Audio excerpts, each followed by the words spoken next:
Good afternoon, everybody. Welcome to Carrow Road, where Norwich City have lost their seventh game in succession in all competitions. That is now history making. It is a record that nobody at this football club will want. It's one that they've got. More worryingly, they are, as I record, could get worse depending on results this afternoon. But as of full time at Carrow Road, they were 4 points adrift of safety. They've been beaten here.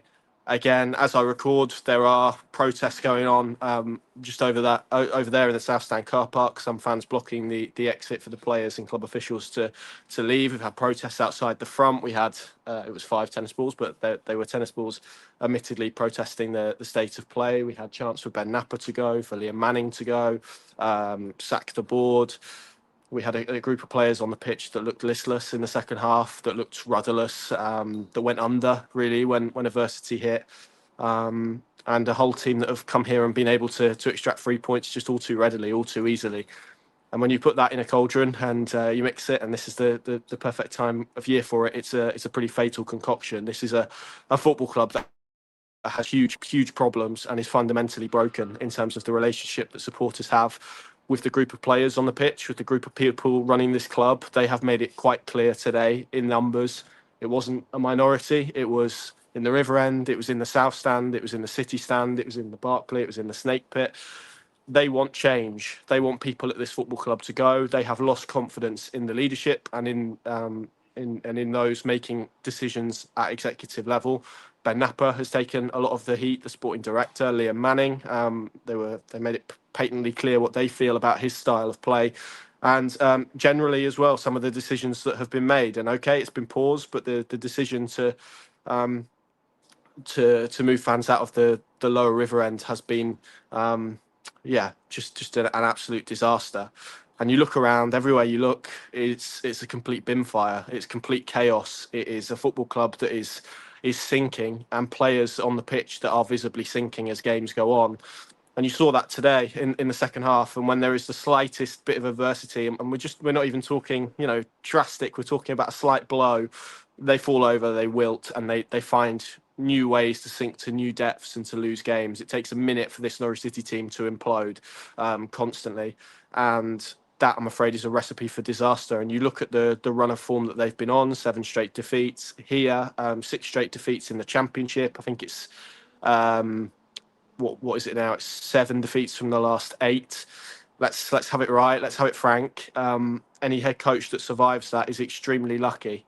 And that seems to be the only place where luck is coming from as far as Liam Manning is concerned at this moment, because this football team on the pitch looks poorly coached. It looks, it looks fragile. It's brittle. It's lacking in substance, in style, in efficiency. And off the pitch, it's lacking direction, it's lacking clarity, it's lacking leadership. And when you combine those two things, you get a football club that, for me, I know the league table doesn't show it because of the points that Sheffield Wednesday have been deducted. This is the worst football team in the league right now. Nobody should make any bones about it. And it's at the point where we're not talking about a head coach change that can change this. I think we are talking about systemic change at all levels of this football club, which, as I've said today, the fans have made patently clear that they want, be it the hundreds, and there were hundreds protesting post-match, some of those that are protesting still outside the back of the South Stand in terms of how unhappy and how fed up they are with what is going on, the inertia that is happening. All of that has come to a head today. And for me, it is less about who goes, and it's more about who's going to grab this and enact it. And increasingly, despite a trip to the UK today, he had to front up a lot of his issues. Again, you decide how that reflects on the exec of this football club, that the owner from America is having to fly in to face some of the questions. It has to be now, and it has to be thorough in terms of the way this changes, because this is a football club that is heading to League One. You look at the league table, you look at the stats, you look with your eye test, all of those elements tell you what for me is obvious. And I think the most concerning thing is we're stood here in November. The calendar's just flicked into November. It feels like one of those seasons where you're in the Premier League, you're in April, you're kind of 10 points adrift, and there's just no belief around the place, on the pitch, off the pitch, that Norwich can get themselves out of this.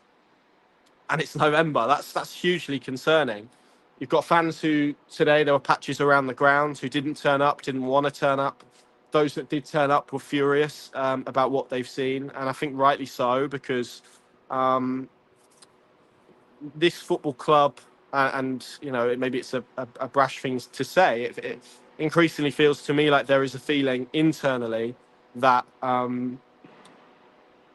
almost it couldn't happen, it wouldn't happen because you're Norwich City. I've made this point since about match day 4 that I felt this is a team that's banging trouble, that's lacking in quality, that's lacking in personality. I think the one exception to that rule, and I'm not saying there was necessarily quality here, but there was at least intent, there was responsibility being shown, and that's Kenny McLean when, 2-0 down, he's picking up the ball in wide areas, trying to put crosses in, just desperately trying to make something happen. So I think all of those elements make it just incredibly difficult to see how this can go on, and in fact it can't go on. It's almost negligence now to let this go on. I really like Liam Manning. I really respect him as a coach, what he's done in his career. I know people got a bit angry at me in one of the last videos when I said I believe he's a good coach. I still believe that. I don't think that, and let me caveat that by saying, look, good coaches can do bad jobs at clubs, and they can also be in poor positions and in tough circumstances. The way that, this Norwich City team is playing at the moment, it's not very well coached. That is a reflection, I'm afraid, on Liam Manning, on the way this football club is going. And that means that ultimately at this moment in time, he is not someone that is showing he is a good coach here. So I understand why people doubt that statement, but I think you can be a good look at Rob Edwards, for example. You just don't get to this position as manager of Norwich City without doing something. But I accept, and I know I can almost hear you shouting at me that doesn't mean that what he's doing right now is a good coaching job. I think you can separate the two, because this is not a well-coached Norwich team. This is a really poor one, and one that he has not been able to get a tune out of. And you look at the trends. I thought first half today, if we delve into the game for a second, first half Norwich were good, actually. I thought they created enough chances. You can tell in terms of, maybe where they're at, but there's an argument to say they could have been 3-0 up at half-time. One of those, McCarmel won the ball over the far side, puts the ball across, and I think all of us, 99 out of 100 times, expect Josh Sargent to score that when things aren't going your way, when he's so limited probably on confidence and touches. You miss those, I guess. They were really dangerous then. They had a spell of set pieces where they were dangerous. There was a Shane Duffy header that... sorry, I'm still struggling a little bit here in my throat, so do bear with me. But there was a header that he knocked into the ground that Pandor pushed over. There was one where Rory McConville, I'm still unsure how he made contact on the ball. There were others in terms of those chances that they had. Oscar Schwartau had one where I think Sargent's shot deflected to him and he just put the ball wide. Jeff Schlupp, who I thought was tremendous, he would get lost, but I thought he was tremendous first half today, by far and away his best performance, hit the bar. Norwich were dominant, they were in control, and it wasn't just what they were doing at the top end of the pitch. They were creating chances, but they were limiting Hull to very little. There was a shot that was blocked and then another shot that was fired over. That was really all Hull displayed in that first half. And you go in and you think, okay, this is, again, it's kind of the Norwich City myth that I've spoke about a couple of times. You get half an hour, 60 minutes into a game, maybe not 60 minutes, but definitely half an hour in the first half. You kind of lie to yourself a bit and, this is going okay. They're doing all right here. And then you watch them come out for the second half. And all it was today really was a change. Hull went man for man. They went free at the back. They engaged slightly higher up the pitch, very similar to what Derby did actually a couple of games ago. And then the goal is just a complete and utter, I can't swear and I wouldn't want to swear, but it's a show if you want to put a word in front of that. It's one header from Matt Crooks in behind. Harry Darling, who is probably symptomatic of Norwich City's general regression, I think, in terms of just how far his performances and abilities have dropped since signing for Norwich City. Gelhart gets in behind, Kovacevic comes out and he just slides it into the back of the net. And from there, Norwich's performance nosedived. Too many players hiding, too many players went missing, no one really showing for the ball, wanting the ball. The structure disintegrated. The changes that Liam Manning had didn't have any element of impact, I think is probably fair to say. and they just drifted out of the game. They weren't creating chances. It was opportunity after opportunity that was falling in Norwich's direction. In Hull's direction, and Duffy nearly got caught out in the corner. There was another moment where Kovacevic made a big save. And then the second goal happens, and again, soft, all elements to it. Drama gets down the right, cuts the ball across. Kiabi forces a save out of Kovacevic. No one in yellow and green responds, and he's able to put the rebound into the back of the net. And that's where this place really went up and ignited. And like I say, we're not talking about one stand or a corner of the stadium. We are talking about a whole stadium chanting against members of staff at this football club. As I said, protests outside, both ends, some of which were still ongoing when I started recording this video. Liam Manning looks a broken man, and we saw it at the end. He went straight down the tunnel, really poor, I thought, in terms of, and I want to clarify this, he did go on to, he shook hands with the whole manager, he went on and shook hands with the referee, and then he went straight down the tunnel. He followed his assistant, Chris Hogg, in that. That is unusual. They have typically kind of led the post-match, I wouldn't even call it a lap of honour, a lap of dishonour around the pitch. And they have fronted up. And I think when you are a coach that talks so much about wanting your players to exhibit behaviours and not wilt in adversity, you cannot be a coach that then hides, which is what he did. And when he went down the tunnel, I understand where he's at and the emotion, and maybe not feeling like you want to antagonise people. But if you're the head coach in this, you have to own it. You have to front up. You have to go and applaud the fans and take the stick that is going to come your way. It's not nice. Liam Manning, as I've said, in the dealings I've had with him, has been really good to work with. It's not really snapped. He's been very courteous in all of the dealings that I've had with him. But fundamentally, it's just not working. And when it's not working, when things aren't going your way, and look, if he'd have fronted up and he got loads of abuse, that's not nice. I understand that, but equally, again, you have to own it as a head coach of a football club, particularly a football club like this. So that was poor. He did, and it's worth saying that he did apologise for that post game. But as I said, you just can't be, for me, a head coach that talks about behaviours and basics, and then you hide at the end of the game. I think there's probably ways he could have managed that a little bit better, but again, it's molehill mountain sort of territory, really, given where Norwich City currently find themselves in, which is an absolute mess in all directions. They've got a squad of players with no personality, no heart, no character, and they are adrift at in the bottom three of the Championship table. And if it wasn't for Sheffield Wednesday being in administration, they would be bottom. Well, maybe not, but they would be, very, very close to being bottom of the league. They are the worst performing team over the last 10 games. There's absolutely no way you can argue with any of that. So, for me, it's what happens now. I'm quite bored, to be honest, in terms of talking about where Norwich City are going wrong. They've conceded 7 goals between 45 and 60 minutes. That's fitness, that's mentality, that's tactical. There's a limpness about them. There's no heart, no character beyond probably Kenny McLean, really. And it's a football club that is completely, undelivering and underperforming in every aspect. And we can stand here, and I wrote a column on this morning, and talk about injuries. Hull had Ollie McBurney out. They had a lot of key players missing today. Bristol City came here a couple of weeks ago and were playing a literal centre-back in central midfield. And he was far better than anything that Norwich City had to offer in that area of the pitch. It's a really poor team, a really poor coach team, a really badly structured team, and a team with a really bad mentality.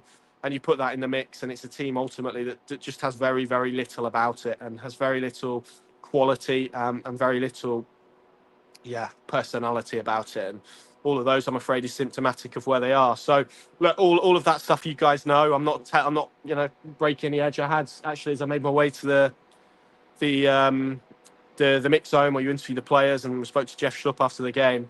There were 3 or 4 Norwich fans that stopped me and wanted to speak about the current situation, and a lot of them were, blaming Napa, blaming Manning. I think ultimately everything that I say comes back to the sporting director in terms of this group of players, the head coach hire. Again, I repeat it, £55 million spent on this squad. Where has that gone? On what? you've got a situation. I don't mean this to be disrespectful to Errol Mundle-Smith, who's made his senior debut for Norwich City today. That's an amazing achievement for any young player. So I don't want to tarnish that, and in very tough conditions as well. But Liam Manning and his coaching team have opted for Errol Mundle-Smith over Mate Jurasek, who this football club spent nearly £7 million on. It's pretty embarrassing, isn't it, really, in terms of all aspects of it. And yeah, for me, the point is we are far beyond the change of debating whether there should.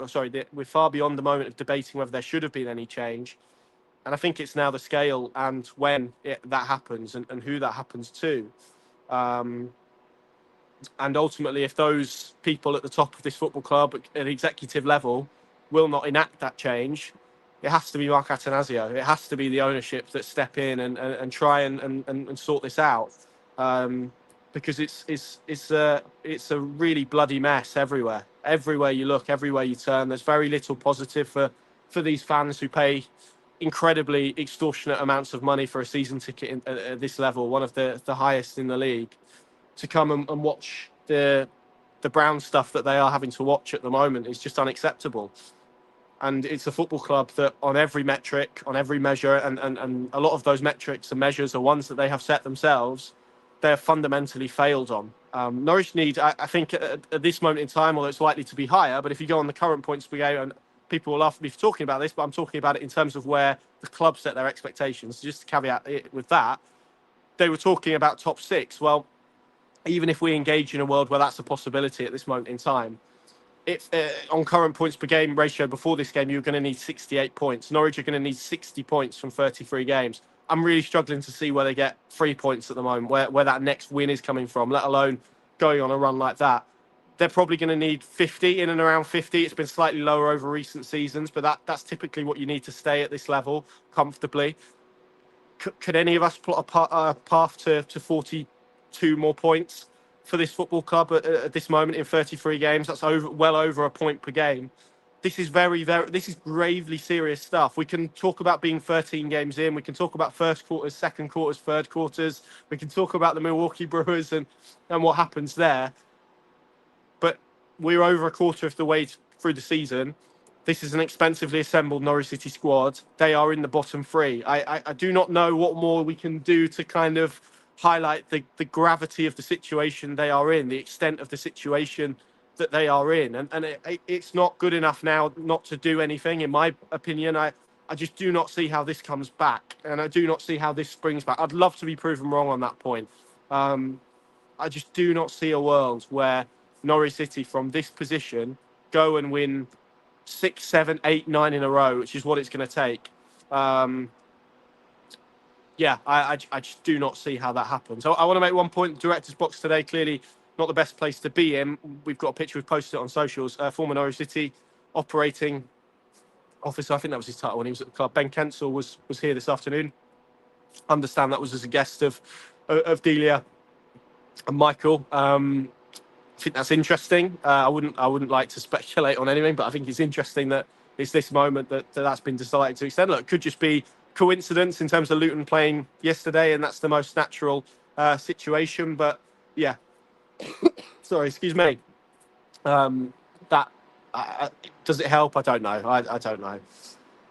Ah, dear. Sorry, everyone, that this hasn't been more cheerful. Another miserable one. As toxic as I've seen Carrow Road. So what's going to be done about it? See you on Wednesday at Sheffield Wednesday.